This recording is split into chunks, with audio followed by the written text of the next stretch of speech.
Yeah, I'm ILLBLISS. I'm a rapper. I'm a lyricist. I'm a recording rap artist based in Lagos, Nigeria.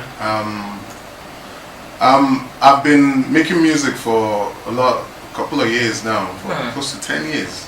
More than 10 years. Yeah. I started out rapping when I was just before I got into university, and all through my years at University of Nigeria, I was, you can say it's safe to call me a legend from those UNNDs. Seriously, I would give you that legendary award because, like I said, rap music, you're doing fantastic. You're doing very well.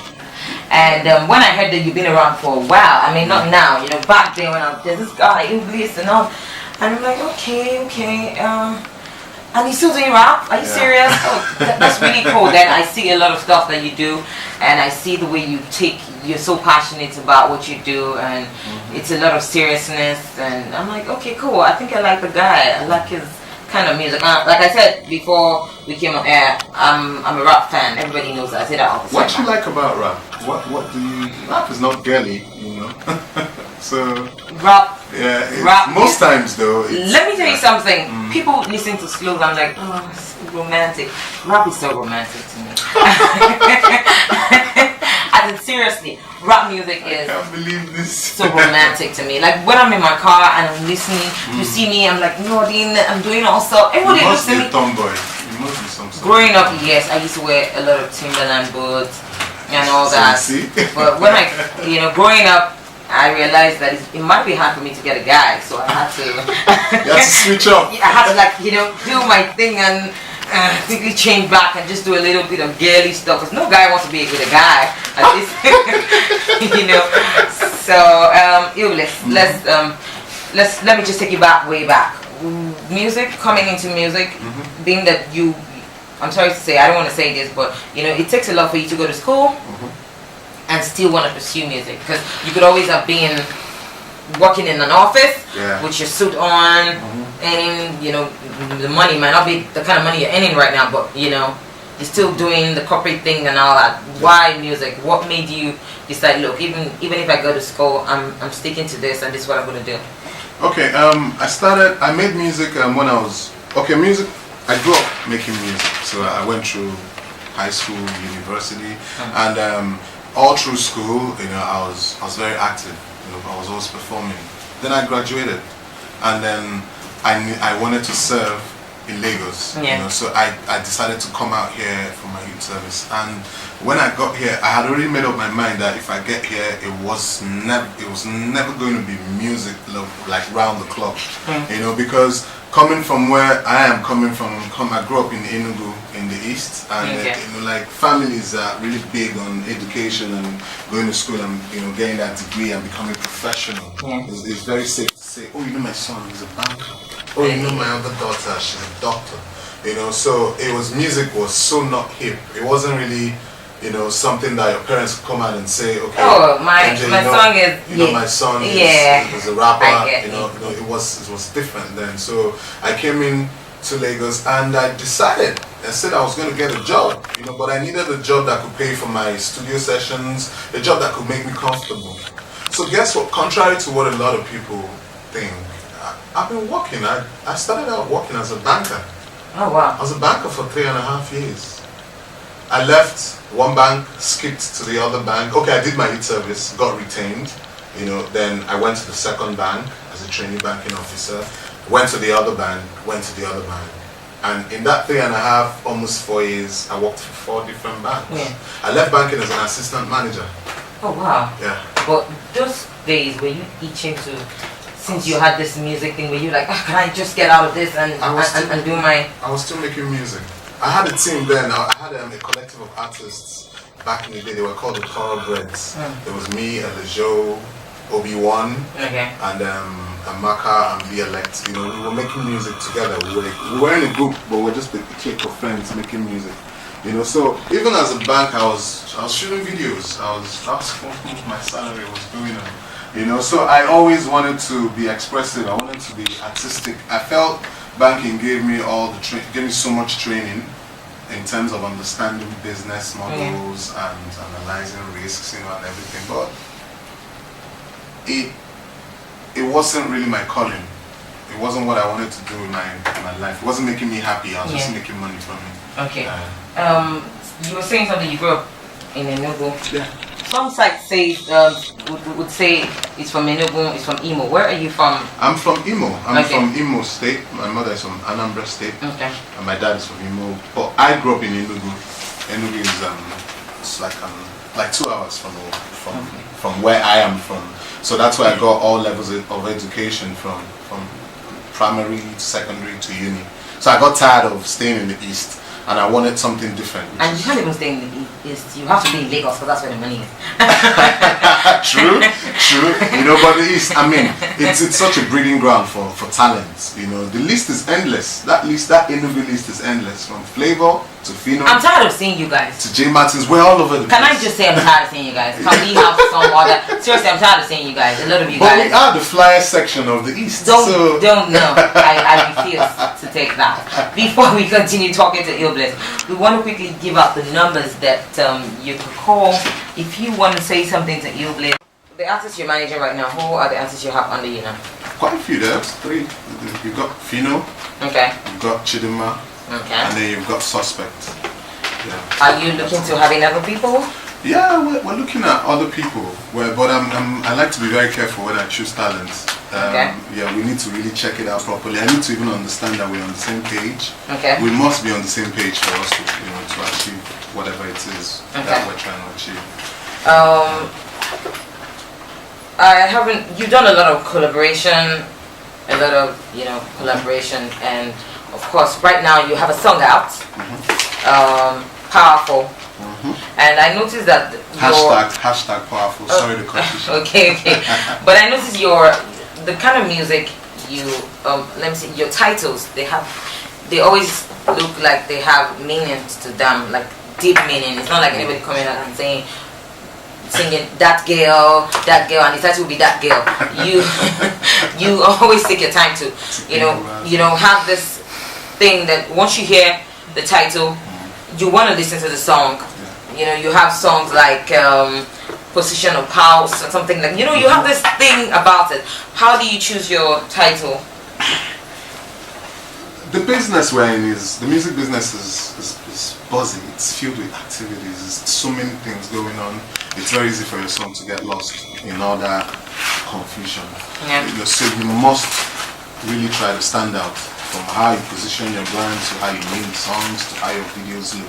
It's very easy to become average. It's very easy to become very pedestrian, very, just basically basic. It's easy to be very basic in this business. I try not to be basic. I try to think out of the box sometimes. So that's pretty much it. So I take my time to find new. We have a call. Let's find out who the caller is. Hello. Good afternoon. Welcome to the chat room show.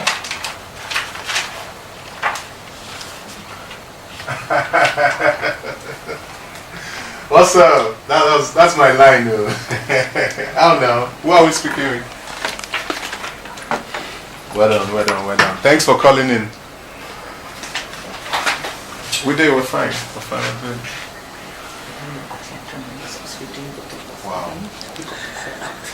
Wow. Thank you. Your support is Anamachikwano. It means I'm not laughing with you. No, I'm not laughing. Are you seeing my teeth? I'm not laughing with you. Yes, that's what it means.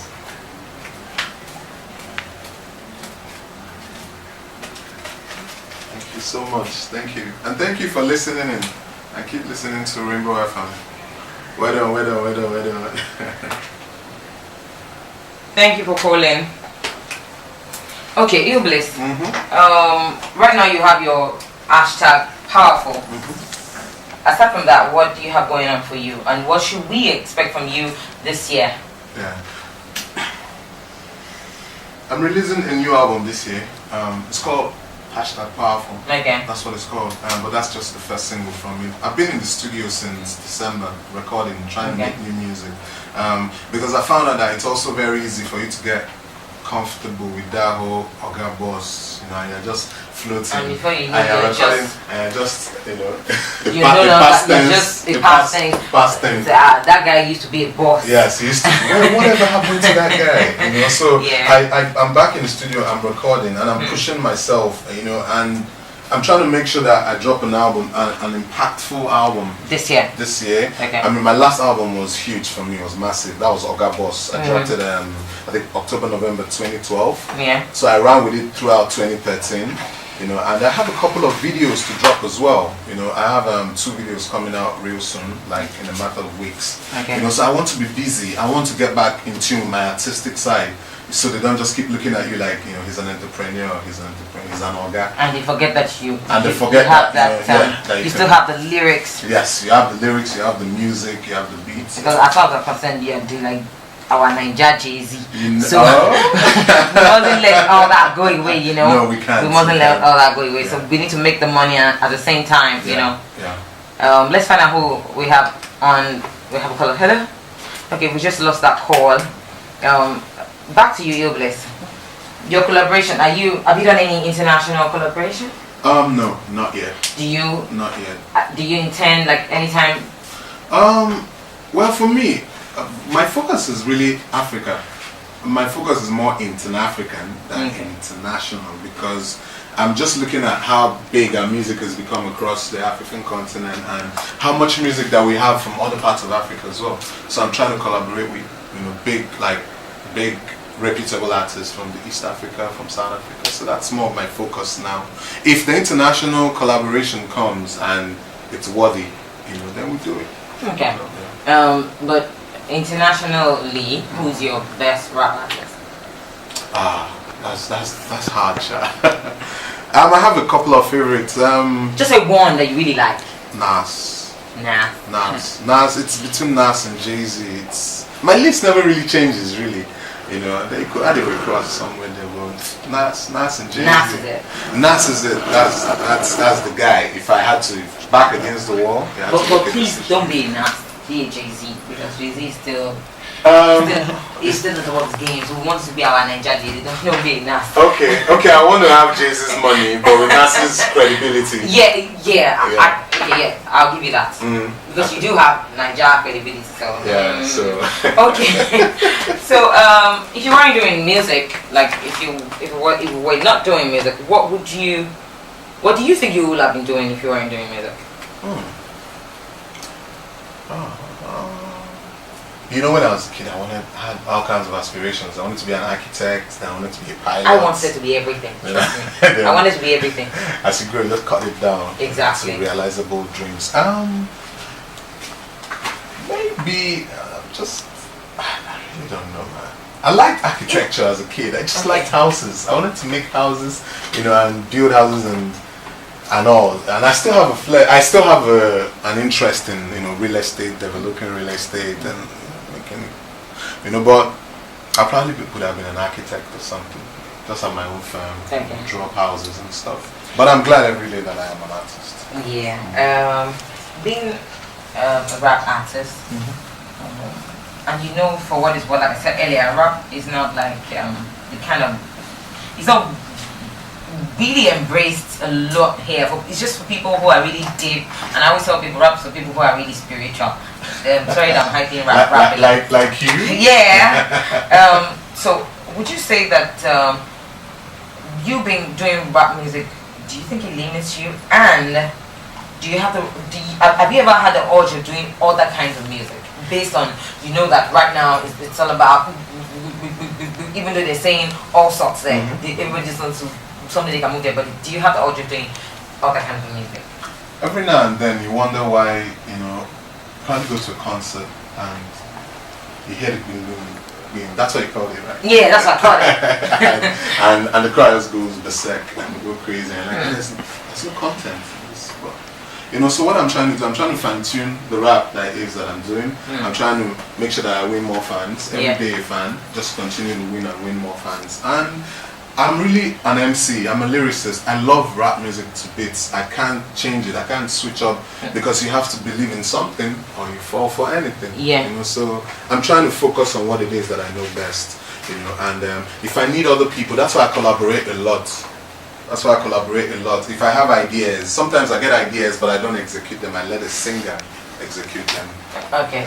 We have a call. Let's find out who that is. I haven't been picking the calls. Hello. Good afternoon. Welcome to the show. Who are we speaking with? Okay, you're welcome to the show. We have ILLBLISS in the building. Do you want to say something to him? Hey babe, what's up? Good afternoon. How is Ibadan doing? You live in Ibadan?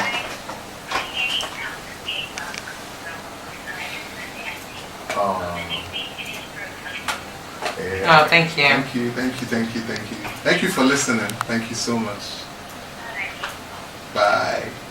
ILLBLISS, would you say rap music is getting the deserved recognition it should in Nigeria music industry? Yes, it's getting there. But it hasn't gotten there yet. Yeah, it's gonna get there. It's gonna keep expanding. You see, what you've been trying to say essentially about rap is that rap is cerebral. Yeah. Rap is not mass music.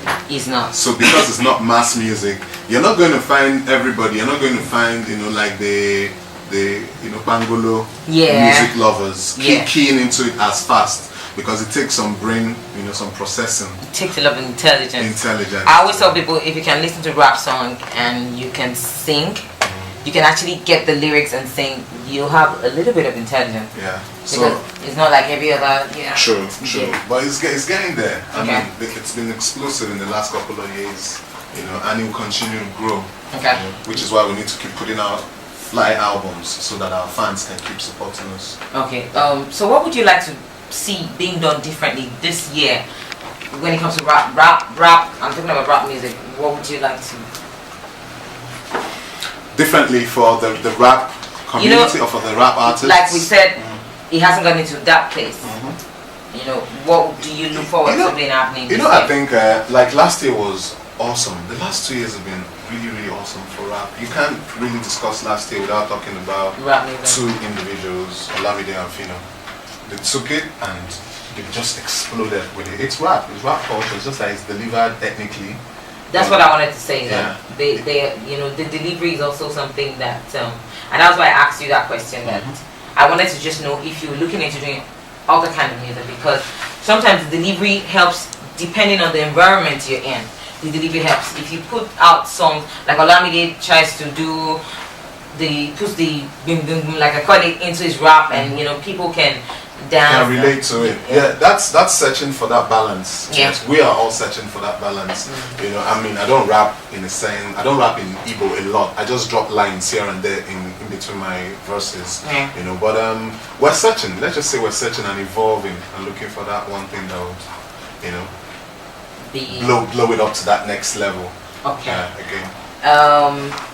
I would really want to also ask you another question that I think is kind of important.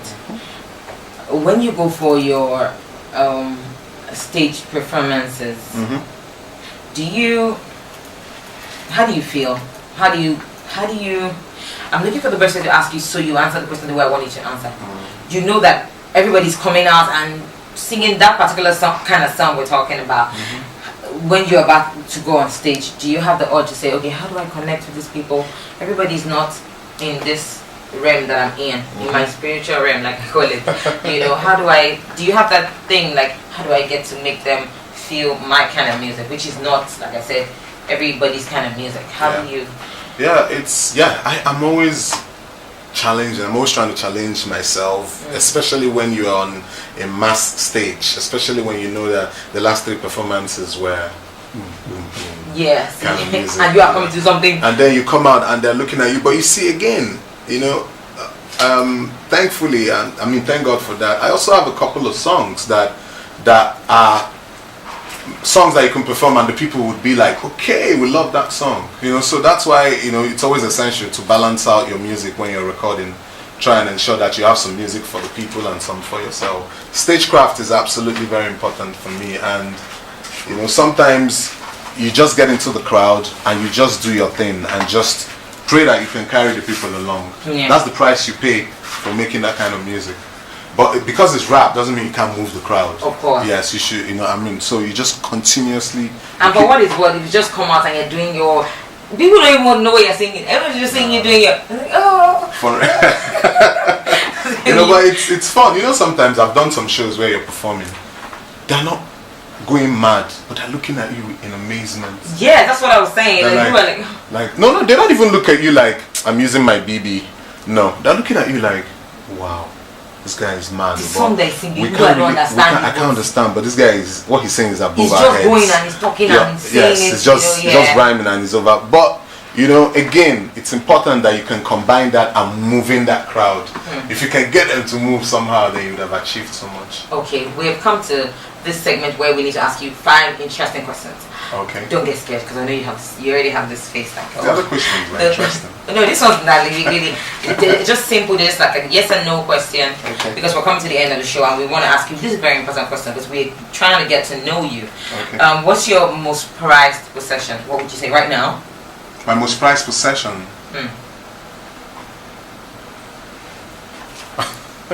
There's so many. Just one. Just one. It could be your car. Nah, I'm not that. Or your mansion. Or your shoes. It could be anything. Yeah, I have. Nah. My most prized possession, I just bought. You're trying to. Yeah, my PS4. Yes, how could I forget? Now. Yes, now. I bought it this I want to December. decamp you because I don't. You guys are always so attached to this PS thing. Not really. It's just one. I bought it for FIFA 14. It helps me relax. You know, after a hard day's job, you come home and you play something. We can't really get to you guys when you are doing your No, you know. thing. Sadly, you can't. For me, it's different. Whatever you want, I put it down because I'm not addicted to anything. No. You're married. Yes, I am. You have okay, I'm addicted to my wife. Okay. The second question: who is your closest celebrity friend? Nobody. You're not supposed to say any of. No. Okay. Well, the people are, you know, the truth. I keep a small circle of friends. Okay. I have acquaintances, people you do business with, but it probably has to be the people that I work with directly. You know, at work. But being married, you know, it's a lot. You're different from a guy who is just having so many girls. He doesn't really have a girlfriend. Yeah. How do you manage the female fans? Manage them in a way that, you know, female fans can be really crazy. Yeah. Sometimes when you want to just blank them out finally because you are married, I just want to have my life. It gets to them, and you know, you also want to be careful. You don't want to have this image of you. How do you balance up? How do you balance up the two? My sister, I try and balance it too because the truth is, like, they are important as fans. Yes. But, you know, you just need to make sure that you don't get into any kind of soggy You encounters. set the boundaries. You just keep the boundaries. Just give them a demeanor of, you know, keep them at a distance, but still be nice to them. You know, but they are fans, so you need to treat them. Would you say you are accessible? Easily accessible? Would you say that? Not very. No. I know your manager is always trying because his face is so hard. No. I know you're always trying. Your manager is always trying to. You know. I don't want to say it. This guy is the sweetest guy in this side of town. He scared me when I was trying to get. He was just like, he had a serious face. Yeah, I'll get back to you and all that. But of course, he was really nice. If he was nice, if he was all soft and cuddly, you probably would not. I would have probably been making advances at him and all that. You know, the level of hounding, sometimes it gets to you because in as much as your fans are massive and awesome for you, sometimes you want your quiet. You just want this privacy. Privacy. Yeah. But, you know, fans can stalk you. The female fans are now exceptional. They stalk you in new